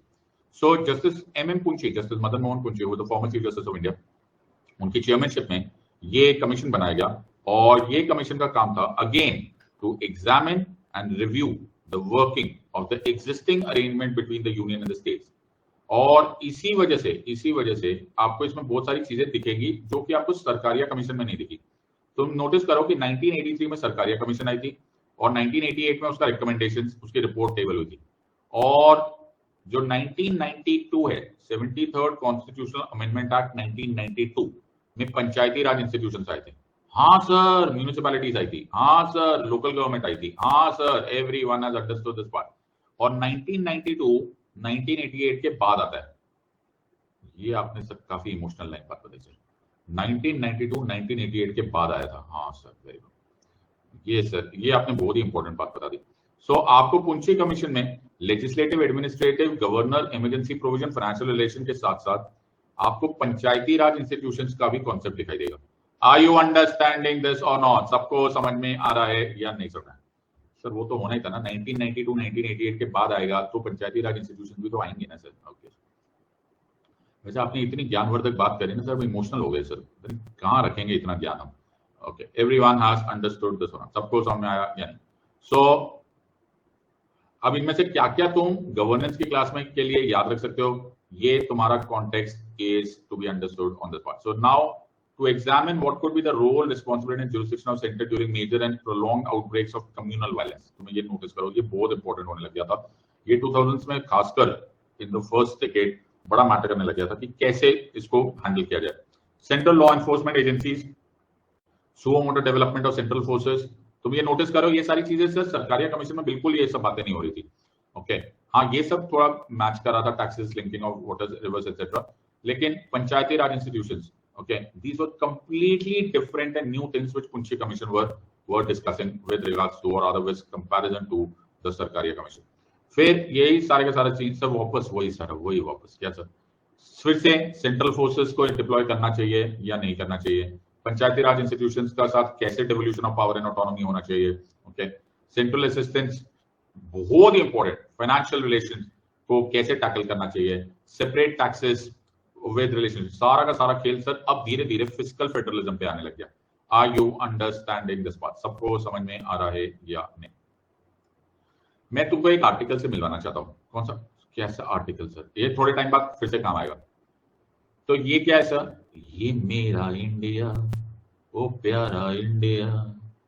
Now please समझने की कोशिश करो सर, ये है यूनियन गवर्नमेंट, ये सुनो, ये है स्टेट गवर्नमेंट, ये सुनो, ये सर। सर यूनियन गवर्नमेंट भी हमारा स्ट्रांग होता है, और स्टेट गवर्नमेंट, सर आप बोलते हो नोनू होते हैं, नोनू तो नहीं होते सर, स्ट्रांग तो सभी होते हैं, लेकिन यूनियन गवर्नमेंट ज्यादा स्ट्रांग होता है। मेरे को सिर्फ एक प्रॉब्लम है, क्या सर? ये है पंजाब स्टेट, और समझ में आ रहा है? यस। और ए कौन हैगा? ए Pakistan. Are you understanding? Pakistan ने अटैक कर दिया सर, हो पाकिस्तान ने सर वाघा बॉर्डर पे फ्रंट खोल दिया, ओए होए। अब पाकिस्तान से कौन निपटेगा, स्टेट की union? Who will repulse the attack of Pakistan? State or union? Sir, state or union? Sir, Punjab government बोल रहा है, ओए यूनियन दो, तकलीफ देने की कोई जरूरत नहीं है कि आसान निपट लांगे, हद हो गई यार। और पंजाब बोला टेंशन ना हो यार, साढ़े को बहुत लोग आ गए, चिंता ही नहीं। तो यूनियन ने पंजाब को फोन किया, बोला कि हमें तेरे ताकत पे कोई शक नहीं है भाई, तू बहुत स्ट्रॉन्ग है, लेकिन प्रॉब्लम कुछ और है। क्या? तुमने आर्टिकल 355 ऑफ द कॉन्स्टिट्यूशन नहीं पढ़ा है। क्या नहीं पढ़ा? 355 of the constitution. What is 355? 355 ने बाबा साहेब ने हमें जिम्मेदारी दी है। क्या बोला है? बोला है it shall be the duty of the union. मैंने क्या बोला? It shall be the duty of the union बोले तो union government. Number one, to protect the country from war or external aggression. Also, it shall be the duty of the union to ensure that the government of the states function in accordance with the Constitution of India. याद रहेगा या नहीं याद रहेगा? Are you understanding this और not? सबको याद रहा या नहीं? सो पंजाब निपट सकता है ओके पाकिस्तान से, कश्मीर निपट सकता है पाकिस्तान से, यूपी निपट सकता है चाइना से। तुम लोग बहुत स्ट्रांग हो, माना, लेकिन कॉन्स्टिट्यूशनल मैंडेट बोलता है, कॉन्स्टिट्यूशन का हुक्म यह है कि it shall be the duty of the union to protect war external aggression से इंडिया को, और टू इंश्योर दैट द सारे स्टेट्स फंक्शन इन, ये एग्जैक्ट लाइन याद रखना, function in accordance with the constitution of India. सबको समझ में आ रही है, नहीं आ रही है? सबको समझ में आ रहा है या नहीं समझ में? पल्ले पड़ा या नहीं था? सब समझ में आ गया हमको, एकदम समझ। तो सर प्रॉब्लम क्या है? ओके, एक स्टेट है सर, स्टेट, ओके जाओ सर, एक स्टेट है, स्टेट, ये कौन है? नोनू स्टेट। अच्छा नोनू स्टेट, तो नोनू स्टेट में है ना सर, इंसर्जेंसी स्टार्ट हो गई है। क्या हो गया सर? इंसर्जेंसी स्टार्ट हो गई है। ओके, टेररिस्ट लोग घुसा है, अच्छा राइट्स हो रहे हैं, वायलेंस हो रही है, पब्लिक ऑर्डर उड़ रही है, ओए होए, और ऐसा डर लग रहा है कि कहीं ये बाहर के किसी देश के कोई स्थिति तो नहीं है। हाँ सर, और उसकी वजह से देश में अराजकता हो जाएगी, एनार्की हो जाएगी। ओहो, तो मैंने यूनियन को फोन किया, मैंने कहा यूनियन, ओ यूनियन, ओके वाह क्या डाउट है सर? एक डाउट है, जो सॉन्ग आप गाते हो चप्पा चप्पा चरखा चले, ये कौन सी मूवी का है? और you promote khadi by this.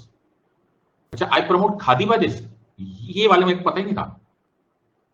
चप्पा चप्पा चरखा, हे भगवान बेटा, तेरे को जब मैं रशिया का मिनिस्ट्री बनूंगा ना, तेरे को मैं मिनिस्ट्री ऑफ इलेक्शन मैनेजमेंट दूंगा। मैंने कभी ऐसा सोचा ही नहीं आज तक। तू मेरा इलेक्शन मैनेज करना, मैं तेरे को अपनी पॉलिटिकल पार्टी का हेड अभी से मनोनीत करता हूँ। लो मुझे पता ही नहीं चला यार, मैं इमोशनल हो गया यार, हद ही हो गई। तो मतलब ये तो मैंने सोचा ही नहीं, चप्पा चप्पा चरखा चले। हाँ यार, ऐसा तो मैंने सोचा ही नहीं। दिल टूट गया मैं, मेरा तो मन ही हट गया, पढ़ाने से मेरा मन हट गया। कौन से चुनाव आ रहे हैं, मैं जा रहा हूँ। अच्छा बाय द वे, अगर तुम्हें पिक्चर देखनी है तो उसका नाम है माचिस, ओके, अगर तुम्हें देखना, गुलजार साहब की मूवी है, देखना। और मेरे को पक्का यकीन है कि वो चरखे के रेफरेंस में नहीं बोल रहे हैं ये गाना। I am 100% sure on that part, okay, ये बात तो मैं यकीन से बोल रहा हूँ। वैसे गुलजार साहब समझ में आते नहीं, ओके सर, लेकिन कहां तक तुम्हारा थॉट है यार? तुम कहां तक सोच लेते हो यार, कितने इंटेलिजेंट हो यार, आज मेरे को रियलाइज हुआ। हाँ इमोशनल हो गया सर, बहुत इमोशनल हो गया सर, ओके।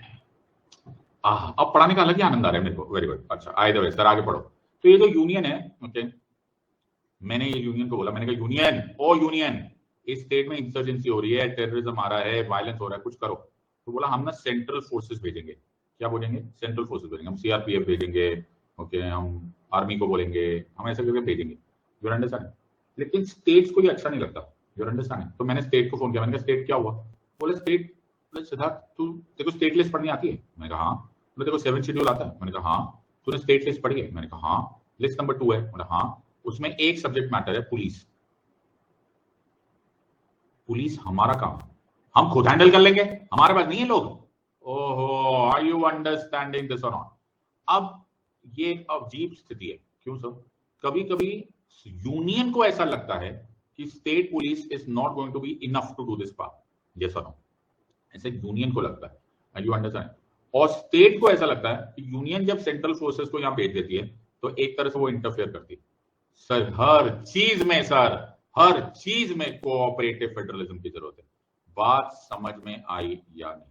तो अब तुम्हें समझ में आया कि एक नया इशू जो कि पुंछी कमीशन को डील करना पड़ रहा था, पुंछी कमीशन ने 312 रिकमेंडेशंस किए थे, जिसमें सेंटर स्टेट रिलेशंस, आर्टिकल 355, अभी मैंने पढ़ाया था, मैं 355, 356, ओके, ये सारे भाई, economic and financial relation, 73rd and 74th amendment, internal security, terror, Naxalism, insurgency, communal violence से रिलेटेड एटसेट्रा एटसेट्रा, बहुत सारी चीजें बताई गई। और उनमें से जो इंपॉर्टेंट टॉपिक थी वो थे कंकरेंट लिस्ट सब्जेक्ट्स, कि सेंटर को बोला गया कि तुम्हारे और स्टेट्स के बीच में, सिद्धार्थ सर ने अभी पढ़ा है, बार बार आर्टिकल 254 के अंडर रिपग्नेंसी हो जाती है इन मैटर्स ऑफ कंकरेंट लिस्ट। सबको समझ में आ रहा है या नहीं आ रहा है? हाँ सर, आ रहा है। तो इससे पहले कि तुम्हारे बीच में रिपग्नेंसी आ जाए, इंटरस्टेट काउंसिल्स में बैठ के कंसल्ट करो कि कौन से लॉ को बनाना है और कौन से लॉ को नहीं बनाना। Are you understanding? सो जो भी ओवरलैपिंग इश्यूज है, जो भी कॉन्फ्लिक्टिंग इश्यूज है, उसको अवॉइड कर लो। एक रिकमेंडेशन उन्होंने पॉकेट वीटो के लिए भी दिया। तुम्हें याद होगा पॉकेट वीटो में मैंने बोला था कि कोई टाइम लिमिट नहीं डिसाइड किया जाता। Are you understanding this part? So और कुछ नहीं बताया जाता, स्टेट्स को बताया नहीं जाता, उनके पूरे पूरे लॉ उठा के फंसा दिए जाते। तुम्हें याद होगा सर्किट नहीं कंप्लीट होता। कुछ याद आ रहा है कि नहीं आ रहा है? हाँ सर, अरे याद आ रहा है कि नहीं? जब गवर्नर साहब रिकमेंड कर देते for the consideration of the president, so वो वाली सारी सीन में कोई टाइम ही नहीं है, स्टेट्स इंतजार करते हैं और जो प्रेसिडेंट साहब रहते हैं वो उनको पास ही नहीं करते, वो एक तरह का पॉकेट वीटो ही है। हाँ यू सर, तो स्टेट्स बोलते रहते ये तो गलत बात है, तो हमारा तो इंतजार ही नहीं खत्म हुआ। सो हम इंतजार करेंगे तेरा कयामत तक, से कयामत तक मत बोलो, रीजनेबल टाइम दे दो।